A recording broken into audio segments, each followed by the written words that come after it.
నిమ్స్లో ఉద్యోగుల మధ్య చిచ్చు పెడుతుంది ఎవరు? తమ సమస్యల పరిష్కారం కోసం పోరాడుతున్న నిమ్స్ నర్సుల మధ్య ఉద్యోగుల మధ్య ఐక్యత దెబ్బతీసే కుట్ర జరుగుతోందా? ఉద్యోగులతో చర్చలు జరిపి ఆందోళన చేస్తున్న వారిని శాంతింప చేయాల్సింది పోయి ఉద్యోగులపై కేసులు పెట్టించి రెచ్చగొడుతుంది ఎవరు? డైరెక్టర్ను తప్పుదోవ పట్టిస్తున్నది ఎవరు?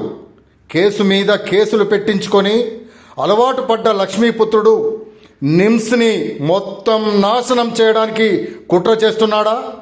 కార్పొరేట్ ఆసుపత్రులతో చేతులు కలిపి నిమ్స్ని భ్రష్టు పట్టించడమే ధ్యేయంగా పనిచేస్తున్న లక్ష్మీపుత్రుడిపై చర్యలు ఎందుకు తీసుకోవడం లేదు?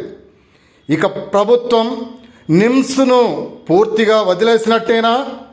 గత కొద్ది రోజులుగా నిమ్స్లో నర్సింగ్ యూనియన్ డిమాండ్ల సాధనకై శాంతియుతంగా నిరసన తెలుపుతున్నది.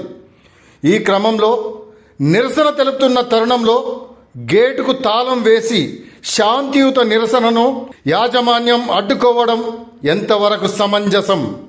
ఇది ఆధిపత్య ధోరణికి సంకేతంగా కనిపిస్తుంది. శాంతియుతంగా నిరసన తెలిపే హక్కు ప్రతి ఒక్కరికి ఉంటుంది. అందులో నర్సులు వారి హక్కుల కోసం పోరాటం చేస్తుంటే ఈ గేట్లకు తాళాలు వేయడాలు ఎంతవరకు సమంజసం? చర్చల ద్వారా పరిష్కారమయ్యే నర్సుల సమస్యలను జటిలం చేస్తుంది ఎవరు? దశాబ్దాలుగా కలిసిమెలిసి ఉన్న నిమ్స్ ఉద్యోగుల మధ్య ఐక్యత దెబ్బతీసే ప్రయత్నం చేస్తుంది ఎవరు? దీనిపై పై అధికారులు స్పందించకపోతే నిమ్స్ ఆసుపత్రిని మరింత దిగజార్చేందుకు జరుగుతున్న కుట్ర మరింత జటిలం కాక తప్పదు. తస్మాత్ జాగ్రత్త.